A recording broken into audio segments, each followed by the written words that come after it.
बात करें, यहाँ देखिए दूसरा फिगर, दूसरे केस की बात करें तो अब देखो ऊपर उलट गया, ऊपर विरल माध्यम है तो विरल का मतलब होता है वायु, ठीक है, और नीचे क्या है आपका, नीचे सघन माध्यम है, सघन माध्यम का मतलब क्या हो गया, कांच।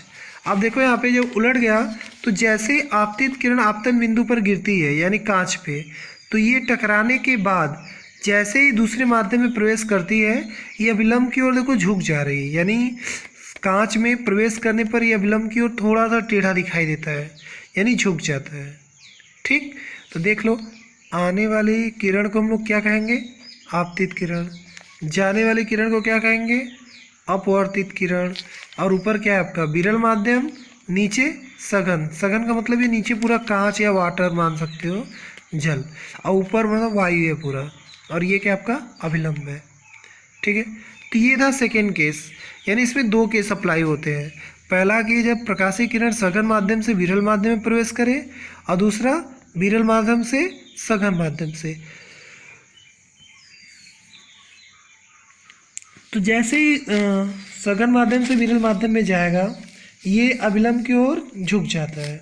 ठीक है, तो देख लीजिए यहाँ पे हम लिखे हैं कि जब प्रकाशीय किरण विरल माध्यम से सघन माध्यम में जाता है तो अभिलंब की ओर झुक जाता है। देख लो, जब प्रकाश किरण किसी विरल माध्यम से सघन माध्यम में जाती है तो अभिलंब की ओर झुक जाती है। चलिए आगे,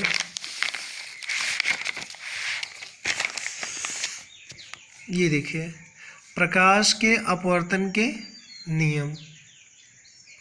चलिए अब जान लेते हैं कि प्रकाश के अपवर्तन के नियम क्या है। ठीक है, मतलब अपवर्तन तभी संभव है जब ये आपके दो केस अप्लाई होंगे। ठीक है, पहला केस देख लो क्या है। पहला ये है कि आपतित किरण, अपवर्तित किरण तथा आपतन बिंदु पर अभिलंब तीनों एक ही तल में स्थित होते हैं। देख लो, पहला आपतित किरण, अपवर्तित किरण तथा आपतन बिंदु पर अभिलंब तीनों एक ही तल में स्थित होते हैं। ठीक है, पहला आ गया। दूसरा देखो, आपतन कोण की ज्या तथा अपवर्तन कोण की ज्या का अनुपात एक नियतांक होता है। चलो फिर से देख लो, आपतन कोण की ज्या, ज्या मिस होता है साइन, ठीक, आपतन कोण क्या है आई, तो ये हो जाएगा साइन आई। फिर आगे देखिए, अपवर्तन कोण की ज्या, इसका मतलब क्या है, अपवर्तन कोण की ज्या का मतलब अपवर्तन कोण आर होता है, ज्या साइन होता है, तो ये साइन आर हो जाएगा। इन दोनों का जो अनुपात होता है वो एक नियतांक होता है ना। तो चलो देख लो कि साइन आई बटे क्या लिखा हुआ है, देख लो, साइन आई बटे साइन आर बराबर नियतांक, साइन आई बटे साइन आर बराबर नियतांक। ठीक है, इसे स्नेल का नियम भी कहते हैं। यहाँ देख लो, यानी अपवर्तन का जो दूसरा नियम है वो कौन सा नियम कहलाता है, स्नेल का नियम कहलाता है। ठीक है, बहुत इंपॉर्टेंट है ये, हम इसको यूज करेंगे आगे स्नेल के नियम को। तो ये हमारा स्नेल का नियम है। तो देख लो यहाँ पे स्नेल के नियम में हम लोग इसे आर से भी दिखा सकते हैं। यहाँ पे देखिए, यहाँ पे इसको हम लोग एन लिख सकते हैं।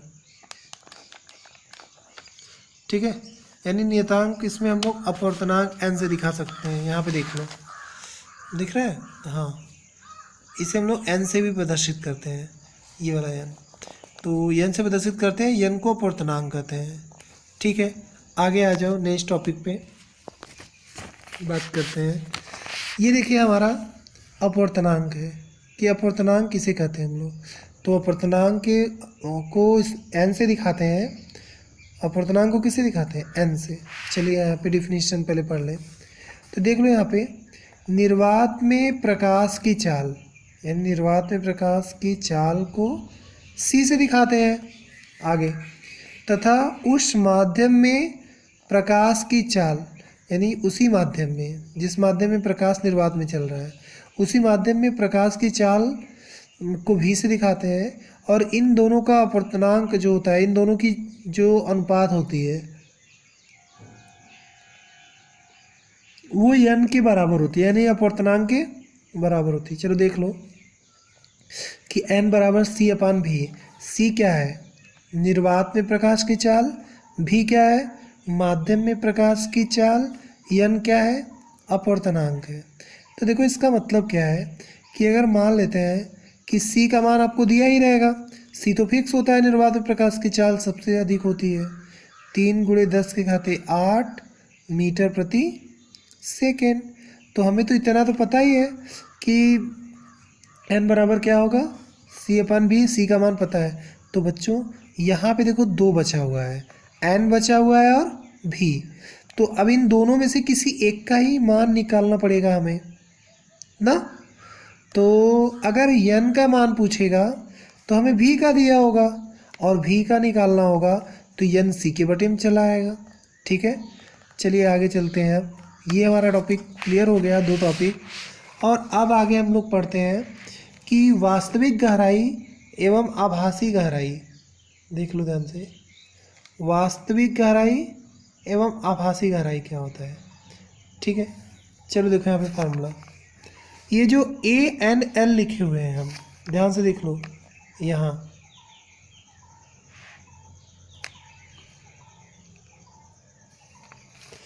देखिए, जो हम लोग ANL लिखे हुए हैं, तो ANL का मतलब होता है कि जो प्रकाश है ना, वो कहाँ से कहाँ चल रहा है? वो वायु से किस में जा रहा है?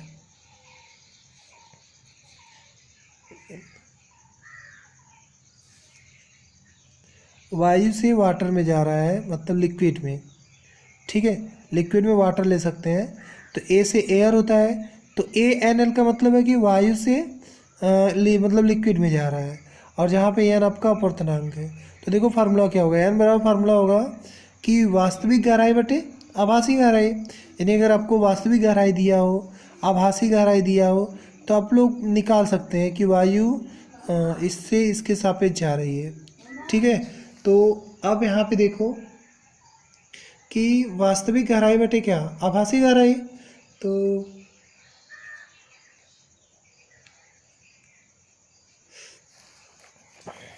यहाँ पे ANL लिखा हुआ है, और ये क्या आपका वास्तविक गहराई बटे आभासी गहराई। चलिए आगे देखिए कि वास्तविक आभासी गहराई को हम लोग स्मॉल s से प्रदर्शित करते हैं, और वास्तविक गहराई को कैपिटल S से। तो अगर हमें इस आभासी गहराई का मान निकालना होगा, तो ये h बराबर क्या होगा? वास्तविक गहराई बटे द्रव का अपवर्तनांक ना। तो ये फार्मूला हम लोग यूज करेंगे, कहीं अगर क्वेश्चन आएगा तो हम इसी फार्मूले से लगाएंगे। ठीक, आगे आ जाओ। यहाँ देखिए अपवर्तनांकों के बीच संबंध।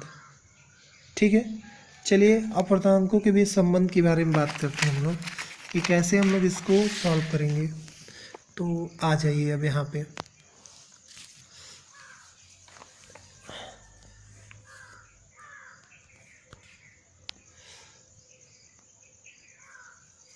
ये देखिए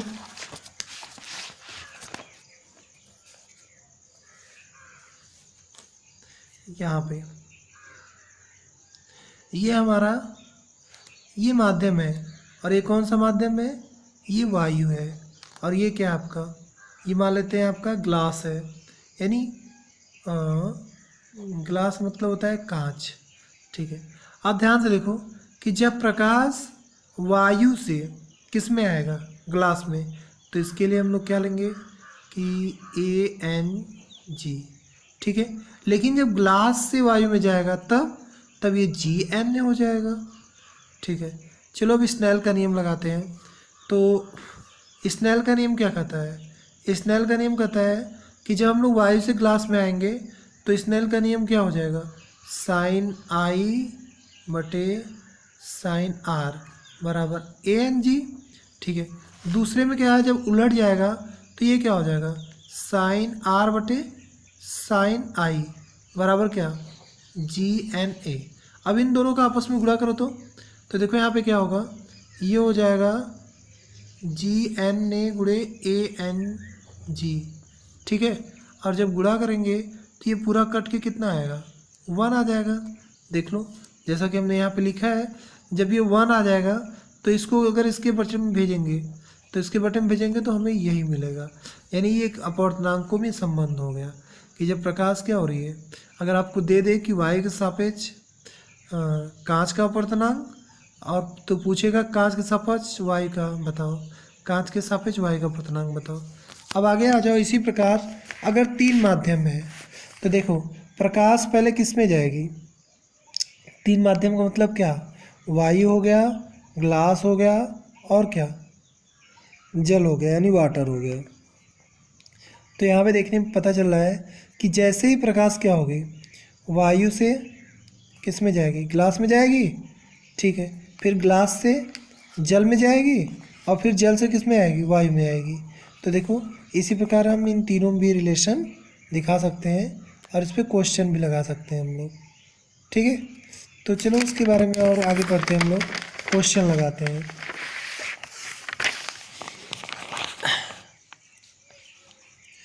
चलो देखो क्वेश्चन देखो, ठीक है। यदि निर्वात में प्रकाश का वेग 3 × 10⁸ मीटर प्रति सेकेंड है तो जल में प्रकाश का वेग ज्ञात कीजिए, ठीक है। देखिए, यदि निर्वात में प्रकाश का वेग 3 × 10⁸ मीटर प्रति सेकेंड है तो जल में प्रकाश का वेग ज्ञात कीजिए, ठीक है। यानी आपसे क्या पूछ रहा है, आपसे पूछ रहा है कि यदि निर्वात में प्रकाश का वेग इतना है तो जल में प्रकाश का वेग ज्ञात कीजिए। तो जल में कितना होगा, चलिए आते हैं, आगे आ जाओ। देखो c का मान तो दिया हुआ है कि 3 × 10⁸ मीटर पर सेकेंड होता है।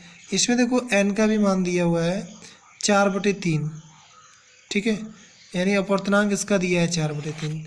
तो आपको जब निकालना होगा n का मान, तो n बराबर क्या होगा, c/v होगा। तो v बराबर क्या होगा, v बराबर होगा c/n, और c का मान है 3 × 10⁸ बटे कितना, 4/3। जब ये उल्टेगा तो 3 ऊपर चला जाएगा, तो ये कितना हो जाएगा, 3 तिरिक्के 9 हो जाएगा। तो 9 बटे कितना, 4 × 10⁸। तो आपका आंसर कितना आएगा, भाग देने पर आएगा 2.25 × 10⁸ मीटर प्रति सेकेंड, ठीक है ना। क्वेश्चन समझ में आया। एक बार देख लो अच्छे से कि अगर प्रकाश के चाल अपवर्तनांक दिया हो तो हमें किसका मान निकालना है, स्मॉल n का, तो स्मॉल v का। तो हम लोग फार्मूले से स्मॉल v का मान निकाल लेंगे। आइए नेक्स्ट क्वेश्चन देखते हैं। देखो यहाँ पे कांच तथा जल के वायु के सापेक्ष अपवर्तनांक क्रमशः 3/2 तथा 4/3 है। तो कांच का जल के सापेक्ष अपवर्तनांक ज्ञात कीजिए, ठीक है। देख लो ध्यान से, कांच तथा जल के वायु के सापेक्ष अपवर्तनांक क्रमशः 3/2 तथा 4/3 है। तो कांच का जल के सापेक्ष अपवर्तनांक ज्ञात कीजिए, ठीक है। चलो ज्ञात करते हैं। पहले जो दिया है उसको नोट कर लेते हैं हम लोग।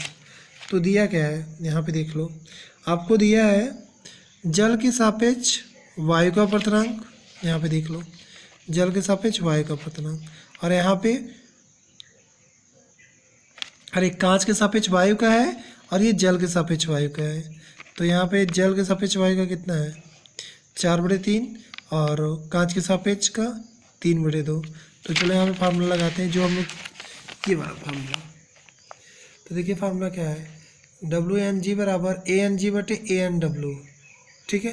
दोनों का मान रख दीजिए, सॉल्व कर लेंगे तो इसका आंसर कितना आएगा, 9/8 आएगा, ठीक है। चलो आगे।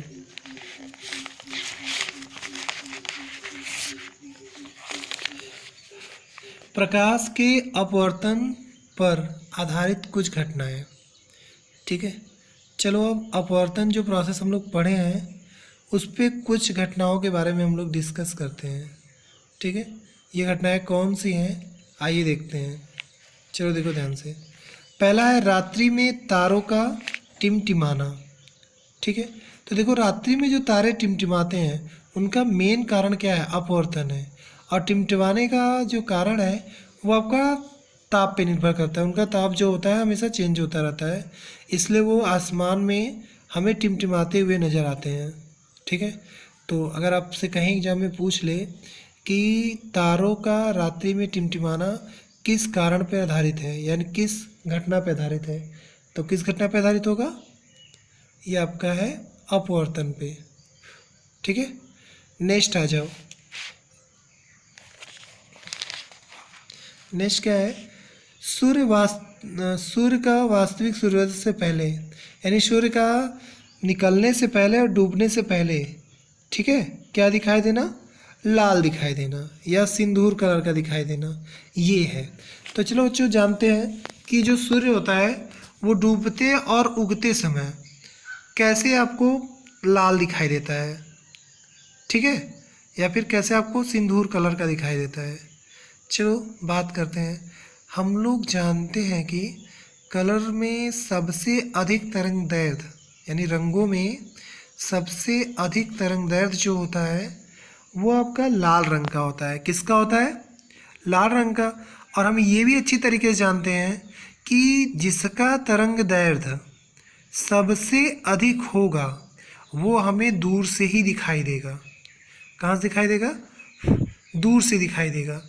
ठीक है, तो चलो यहाँ पे देखो 7 कलर होते हैं जिनका नाम है विवग्योर। क्या नाम है? विवग्योर।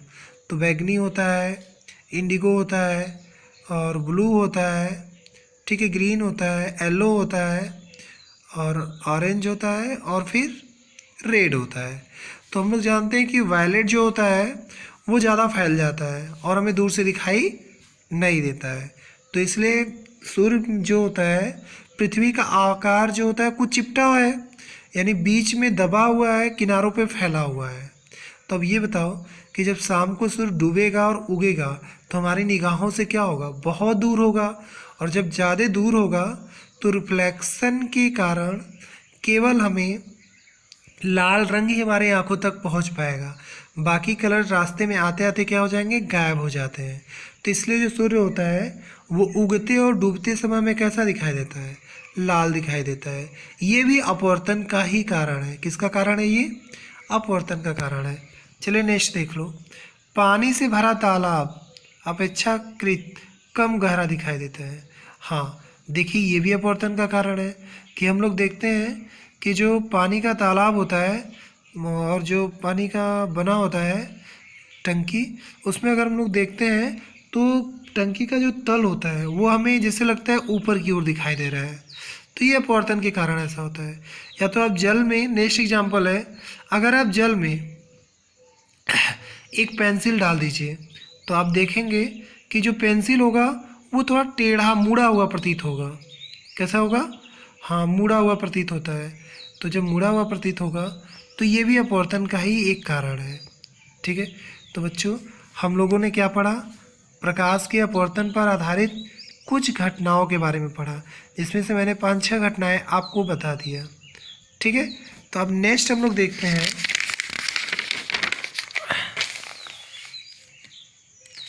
प्रकाश के पूर्ण आंतरिक परावर्तन के बारे में पढ़ते हैं ना।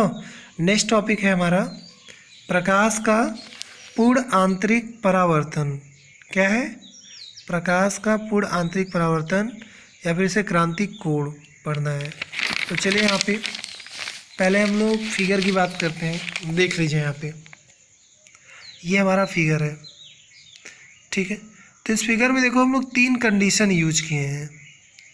दिख रहा है? हाँ देख लो। और नीचे आपका विरल माध्यम है, नहीं सॉरी, ऊपर विरल माध्यम है, नीचे आपका कौन सा माध्यम है? सघन माध्यम दिख रहा है। ठीक है, चलो देखते हैं। तो अब देख लो ध्यान से कि जब प्रकाशिक किरण नीचे से ऊपर की ओर जा रही है ना, यानी देख लो कंडीशन क्या है। कंडीशन ये है कि पूर्ण आंतरिक परावर्तन तभी हो सकता है जब प्रकाशिक किरण सघन माध्यम से विरल माध्यम में प्रवेश करती है। ठीक है, तो अब ये बताओ कि हम लोगों ने पढ़ा है कि जब प्रकाशीय किरण सघन माध्यम से विरल माध्यम में जाए तो अविलंब से दूर हटेगी कि पास आएगी? अविलंब से दूर हटेगी ना। हम लोगों ने यही पढ़ा है कि सघन माध्यम से जब विरल माध्यम में जाएगा तो अविलंब से थोड़ा दूर हट जाता है। ठीक है, अविलंब से क्या होता है? थोड़ा दूर हट जाता है। तो इसी प्रोसेस को हम लोग अपवर्तन के नाम से जानते हैं। तो चलो थोड़ा केस स्टडी करके तब आगे की बात करते हैं। तो देखो यहाँ पे पहले केस में क्या है कि सघन माध्यम से प्रकाशीय किरण निकली यहाँ पे और फिर वो विरल माध्यम में जैसे ही प्रवेश की अविलंब से देखो थोड़ा दूर हट गई है। ठीक है, चलो हम लोग आई का मान थोड़ा और बढ़ाते हैं नेक्स्ट केस में। तो जैसे ही आई का मान थोड़ा और बढ़ाते हैं, ये जो हमारी अपवर्तित किरण है वो देखो ये जो आपका मुख्य अक्ष है उसके समांतर हो जा रहा है। इसका मतलब विलंब और इसके बीच में 90 डिग्री का कोण बन जा रहा है। तो यहाँ पे कंडीशन है कि जैसे ही आपतन कोण का मान बढ़ाएं तो एक विशेष आपतन कोण पर आर का मान 90 डिग्री हो जाता है। तो यहाँ पे जो आई होता है, यानी आई का मतलब क्या? आपतन कोण, वो आपका क्रांतिक कोण के बराबर हो जाता है। ठीक है, किसके बराबर हो जाता है? क्रांतिक कोण के। अब ध्यान से देखो तीसरे केस में, सबसे इम्पोर्टेंट केस, कि अगर आई का मान, यदि आई का मान थोड़ा सा और बढ़ाते हैं तो प्रकाशीय किरण जो होती है वो क्या होती है? टकरा कर सघन विरल माध्यम में न जाकर सघन माध्यम में ही वापस आ जाती है। ठीक है, तो हम लोग क्या पढ़ें? हम लोग यहाँ पे 3 स्थितियाँ पढ़ें। ठीक है, पहला क्या कि प्रकाशीय किरण सघन माध्यम से विरल माध्यम में जब जाएगी तो अविलंब की ओर थोड़ा हट जाती है। ठीक है, दूसरा केस ये है कि जैसे आपतन कोण का मान अगर हम लोग बढ़ाते हैं तो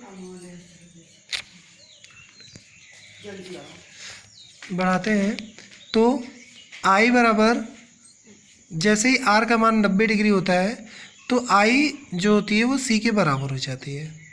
ठीक है ना। नेक्स्ट केस पढ़ते हैं कि जैसे ही हम लोग ये प्रकाशीय किरण डालते हैं सघन माध्यम में आई का मान बढ़ा के, तो एक ऐसा कंडीशन आता है कि ये किरण जो होती है वो विरल माध्यम में न जाके सघन माध्यम में ही वापस लौट जाती है। तो इसी प्रोसेस को हम लोग क्या कहते हैं? पूर्ण आंतरिक परावर्तन, यानी पूरा का पूरा परावर्तित हो जाती है किरण। देख रहे हैं ना। ठीक है, यहाँ देखिए 3 कंडीशन है। इस केस में आपका क्रांतिक कोण का मान अधिक है, इस केस में क्रांतिक कोण का मान आई के बराबर है, इसमें कि आई का मान यहाँ पे सी से बहुत अधिक है। तो यहाँ पे देख लो कि एक विशेष आपतन कोण पर अगर आर का मान 90 डिग्री होता है तो आपका जो आपतन कोण है वो क्रांतिक कोण में बदल जाता है। ठीक है, डिफिनेशन पढ़ लो। देखो यहाँ पे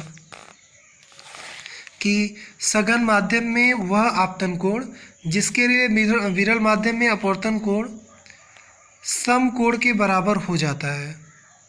ठीक है, सघन माध्यम का क्रांतिक कोण कहलाता है जिसे सी से प्रदर्शित करते हैं। देख लो, सघन माध्यम में बना वह आपतन कोण जिसके लिए विरल माध्यम में अपवर्तन कोण सम कोण के बराबर हो जाता है, तो इसे हम लोग क्या कहते हैं? सघन माध्यम का क्रांतिक कोण कहलाता है, इसे सी से प्रदर्शित करते हैं।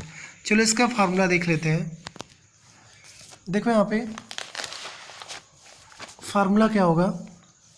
फार्मूला ये होगा कि जब प्रकाशीय किरण सघन माध्यम से विरल माध्यम में जा रहा है तो यहाँ पे n बराबर क्या लिखेंगे?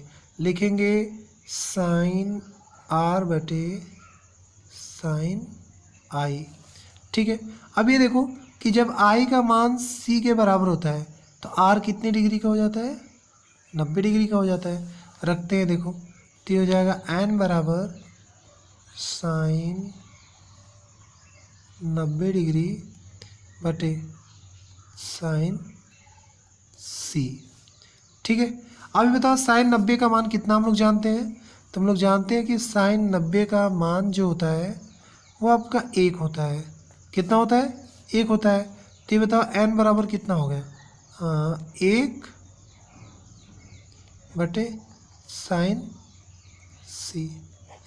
ये देख लो, ये आपका क्रांतिक कोण और अपवर्तनांक में संबंध होता है। बहुत इंपॉर्टेंट है ये कि ये आपका क्या है, या फिर लिख सकते हैं यहाँ पे कि साइन सी बराबर 1/n।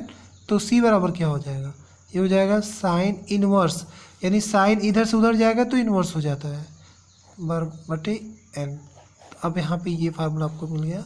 और ये कौन सा फार्मूला है आपका है, ये फार्मूला है क्रांतिक कोण और अपवर्तनांक के बीच में संबंध है। ये क्या आपका क्रांतिक कोण और अपवर्तनांक के बीच में संबंध होता है। ठीक है, आइए नेक्स्ट क्या है, शर्तें। चलो अगर अपवर्तन की शर्तों के बारे में बात करें, यहाँ पे देख लीजिए। अगर हम लोग क्या करते हैं, अपवर्तन की शर्तों के बारे में बात करें तो पहली शर्त तो यही है कि प्रकाशीय किरण जो होगी वो सघन माध्यम से विरल माध्यम की ओर ही जानी चाहिए। अगर सघन से विरल में जाएगी तभी आपका पूर्ण आंतरिक परावर्तन संभव हो सकता है। ठीक है ना। नेक्स्ट देखो, सेकेंड कंडीशन क्या है कि प्रकाश का जो आपतन कोण होगा वो क्रांतिक कोण से अधिक होना चाहिए। यानी जो आपतन कोण का मतलब आई का मान है वो सी से क्या होना चाहिए, अधिक होना चाहिए, तभी आपका पूर्ण आंतरिक परावर्तन संभव है। तो अगर हम लोग पूर्ण आंतरिक परावर्तन की डिफिनीशन की बात करें तो आप लिख सकते हैं कि जब हम लोग आई के मान को धीरे धीरे बढ़ाते हैं तो कि प्रकाश की एक स्थिति में यदि आपतन कोण का मान, ठीक है, क्रांतिक कोण से अधिक हो जाता है, यदि आपतन कोण का मान क्रांतिक कोण से अधिक हो जाता है तो प्रकाश का पूर्ण आंतरिक परावर्तन हो जाता है। ठीक है, तो पूर्ण आंतरिक परावर्तन कब होगा, जब आई का मान सी से अधिक होगा। ठीक है ना। चलो एग्जाम्पल के बारे में बात करें कि पूर्ण आंतरिक परावर्तन के एग्जाम्पल्स क्या क्या होते हैं, यानी उदाहरण क्या है। तो उदाहरण में देख लो, पहला पॉइंट है रेगिस्तान में मरीचिका कैसे बनता है। ठीक है, चलिए मरीचिका का नाम शायद आप लोगों ने सुना होगा हाई स्कूल में, कि जब हम लोग पढ़े होंगे वहाँ पे तो हमने बताया था कि मरीचिका कैसे बनता है। जैसे हम लोग जानते हैं कि ये बनता है नहीं, बस एक आभास होता है, हमें दिखाई देता है। ठीक है, एक्चुअली वो होता है नहीं, केवल ये प्रकाश के अपवर्तन के कारण हमें दिखाई देता है, पूर्ण आंतरिक परावर्तन के कारण। तो चलिए यहाँ पे देखते हैं कि जैसे हम लोग जब दोपहर में घर से निकलते हैं तो हम लोग देखते हैं कि रोड पे हमें पानी चमकता हुआ दिखाई देता है। ठीक है, रोड पे क्या होता है, हमें पानी चमकता हुआ दिखाई देता है, लेकिन जैसे ही हम लोग पास पहुंचते हैं वो पानी क्या होता है, गायब हो जाता है। ठीक है, तो रोड पे जो पानी हमें दिखाई देता है वो प्रकाश के पूर्ण आंतरिक परावर्तन के कारण दिखाई देता है। ठीक है, तो और इस प्रक्रिया को हम लोग क्या कहते हैं, मरीचिका कहते हैं, और इसे भ्रम भी कहते हैं, मतलब भ्रम होता है ये। और ये रेगिस्तान में जैसे बालू वालू में बहुत तेज़ी से बनता है, बालू में चमकता है बालू, तो बालू पे जब प्रकाशीय किरणें बनती हैं तो वो पानी जैसा दिखाई देती हैं, चमचमाती हैं। ठीक है, ठीक, आगे देखो, ठंडे प्रदेशों में मरीचिका का बनना। नेक्स्ट है जल में परख नली का चमकीला दिखाई देना, ये भी आपका पूर्ण आंतरिक परावर्तन कारण होता है। और यहाँ पे देखिए, अगर कांच में दरार पड़ जाए तो जैसे दरार पड़ती है आप लोग देखते होंगे कि दरार पे जैसे ही प्रकाश पड़ता होगा वो आपको एकदम चमकता हुआ आपकी आंखों पे दिखाई देता है। तो ये भी आपका क्या है, पूर्ण आंतरिक परावर्तन का ही उदाहरण है। नेक्स्ट है प्रकाशी तंतु, और एक और है आपका हीरे का चमकना।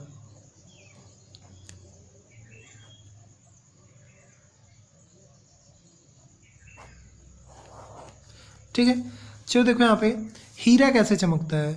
तो हम लोग जानते हैं कि जैसे जब हीरे पे प्रकाशीय किरण पड़ती है तो वो क्या होता है, काफ़ी तेज़ी से चमकने लगता है, क्योंकि हीरे में प्रकाश का पूर्ण आंतरिक परावर्तन होता है, तभी जो प्रकाशीय किरणें होती हैं वो उसमें चमकती हुई नज़र आती हैं। ठीक है, तो ये हमारा था सेकेंड यूनिट, जिसमें हम लोगों ने क्या पढ़ा, जिसमें हम लोगों ने पढ़ा प्रकाश के अपवर्तन के बारे में, पूर्ण आंतरिक परावर्तन के बारे में, उसके एग्जाम्पल्स के बारे में हम लोग पढ़े। ठीक है, तो हमारा ये जो चैप्टर है प्रकाश का वो खत्म हो गया। ठीक है, अब आपको आगे अपना न्यू चैप्टर पढ़ना है जो थोड़ा अलग है पीछे वाले चैप्टर से। ठीक है, अभी ये जितना आप लोग पढ़े हैं वो सारा का सारा आपको कहाँ से मिलता जुलता प्रतीत हो रहा है, सब आपका हाई स्कूल से बना है। ठीक है, यानी ये हाई स्कूल का पिछला चैप्टर है जो आपको यहाँ से मिलेगा। तो आज के लिए इतना ही, थैंक्स।